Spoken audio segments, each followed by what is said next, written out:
Hello everyone, দেখে নেব আজকের প্রথম প্রশ্ন। In which year was the national legal services authority NALSA constituted? National legal service authority NALSA কত সালে গঠন হয়? সঠিক উত্তর হয়ে যাবে 1995 সালে। তো নালসা 1995 সালে 9 নভেম্বর গঠন হয়েছিল। এটা একটা স্ট্যাচুটরি বডি। আর 1987 এর লিগাল সার্ভিস অথরিটি অ্যাক্টের আন্ডারে এটা স্টাবলিশ হয়। তো এটার প্রাথমিক উদ্দেশ্য ছিল সমাজের যে উইকার সেকশন আছে তাদের ফ্রি এবং লিগাল সার্ভিস প্রোভাইড করা। আর এর হেডকোয়ার্টার রয়েছে নিউ দিল্লির সুপ্রিম কোর্টে। আমাদের next question, who among the following initiate blue water policy and the cartaz system? Blue water policy এবং কার্টেজ সিস্টেম কে চালু করেছিল? সঠিক উত্তর হয়ে যাবে ফ্রান্সিসকো দি আলমেডা। তো Francisco de Almeida introduced blue water policy. আর তিনি 1505 সালে ফার্স্ট পর্তুগিজ ছিল যিনি ইন্ডিয়ার গভর্নর হয়েছিল।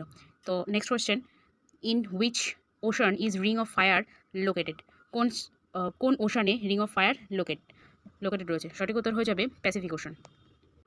আমাদের পরবর্তী প্রশ্ন, which are the main plantation crops Assam and Karnataka respectively? তো এখানে সঠিক উত্তর হয়ে যাবে টি অ্যান্ড কফি। এখানে দেখো কফি এবং টিও কিন্তু আছে। তো আমাদের আগে বলেছে আসাম, তারপরে বলেছে কর্ণাটক। আসামে কি টি, তারপরে কর্ণাটক, তাই হচ্ছে প্রথম এ নম্বর অপশনটা হয়ে যাবে সঠিক উত্তর। এখানে যদি আমি বি নম্বর অপশন দিতাম তো উত্তর কিন্তু সঠিক হতো না, কারণ আগে কফি ছিল। তো চা আসামের একটা মোস্ট সিগনিফিকেন্ট শস্য আর ওয়ার্ল্ডের লার্জেস্ট ট্রি প্রডিউসিং অঞ্চল। ইন্ডিয়ার 50% টোটাল টি প্রোডাকশন এখান থেকে হয়। তো আর কফি হচ্ছে কর্ণাটকের লার্জেস্ট প্রডিউসার, দেশের 70%